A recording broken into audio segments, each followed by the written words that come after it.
33 years ago, in the village behind me, 256 people vanished without a trace.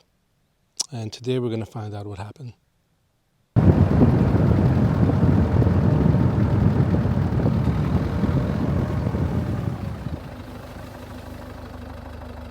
So in the early stages of Bosnian genocide, Serb army and paramilitaries rolled across the entire country and began to forcibly expel all Muslim and Croat citizens across wide sections of the country. One of the first areas that was impacted early on is in northwest Bosnia, and it's an area around the town of Ključ. In particular, the mainly Muslim villages, and one of them is called Biljani. On June 10, 1992, members of the 17th Light Infantry Brigade of the Serb Army, as well as the local police officers, rolled down these streets of the town of Biljani and began their plan to forcibly displace all of the Muslim population of the town. Within a few hours, they took full control of the town. They went house to house and they told all men to leave the houses and come with them.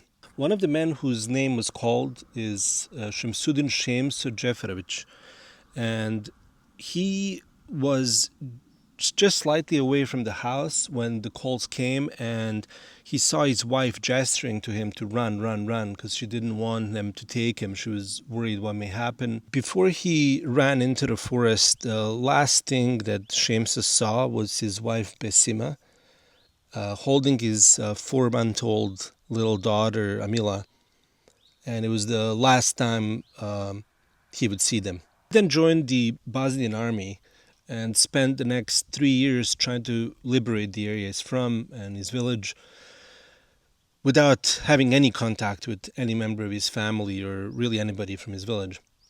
And finally, in 1995, him and the army were able to break through and take over the town of Ključ and then make their way across the villages nearby, and finally they reached Biljani. And the army, in fact, made a video of him coming back and reaching his village and walking up to his house, which was destroyed, as was pretty much the entire village.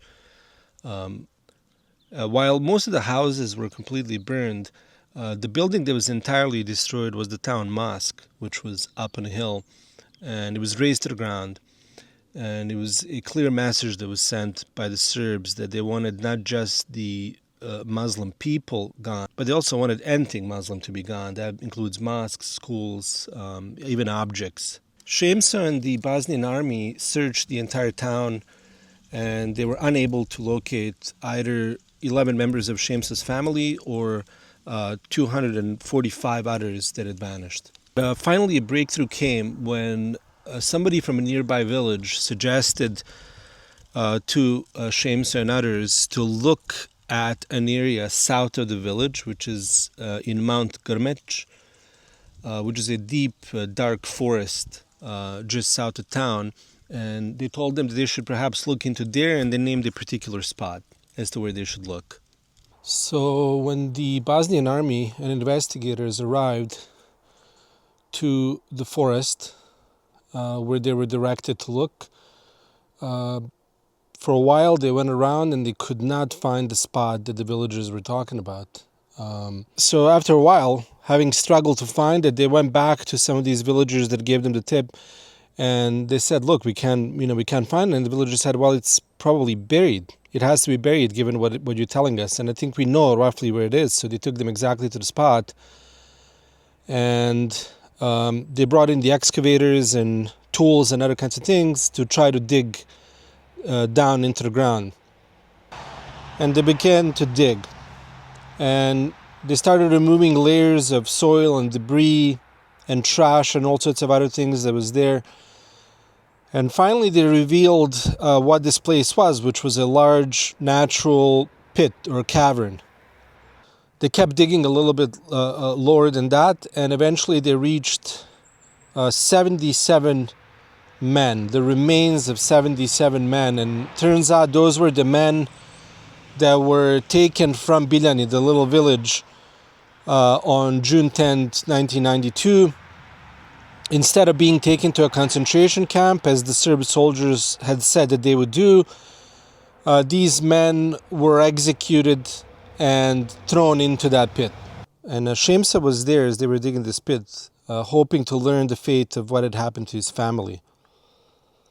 And as they were pulling these bodies out, many of them were they were still wearing their clothes. They had not even decomposed. In many cases, you could still kind of tell who it was.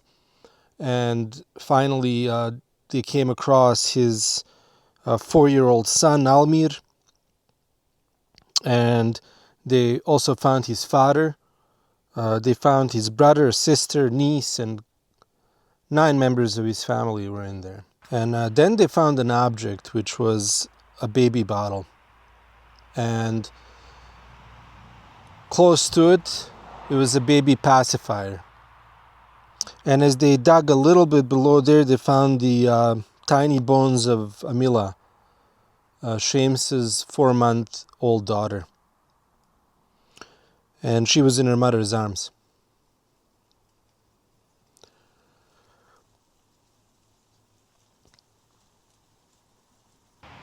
So on June 10th, 1992, after Shemsa had escaped into the forest, Serbs killed 256 people in the village. And several of those people were put in shed and then burned to death. The rest of them were executed, loaded on trucks, and taken to this pit and thrown in there. And one of the forensics investigators said that because of the shape of that pit and that cave, when they threw somebody in there, they would have heard their body bounce back and forth the walls of it. So as you can imagine, the kind of monsters that murdered what ended up being 7 children, 10 women, and almost all the men of the village. So it's been 33 years since the murder of 256 men, women, and children in the village of Biljani. Their murderers are walking free and laughing every single day, aided and abetted by thousands upon thousands of sympathizers. I wish that somehow we could bring some sort of semblance of justice to this community. But it will not just be enough to find and convict the murderers. We also have to admit and come to terms with the fact that this was a genocide. So far, no court has ruled the murders in this area a genocide, partly because there hasn't really been a case taken up and thoroughly investigated and concluded about this area. But I know it is critically important to the people that did survive for there to be an acknowledgement that this was a genocide. I don't know about you guys, but I think we're a little overdue to find the people who did this, put them on a trial, and put them in jail. Is that asking for a lot? So years later, in an interview, Shemsa said, and it's translated to English here, "For 26 years, I've been searching for an answer. Where else in the world can somebody destroy everything like this? Kill everyone, defile everything. I think of Maya Mila, those little hands of hers. Can you imagine those hands? That they've gone forever. That you'll never see them again. That you'll never see them write or go to school. Each morning when the sun rises, you hide your eyes so you don't have to see another dawn or the sight of children going to school or the people going to work.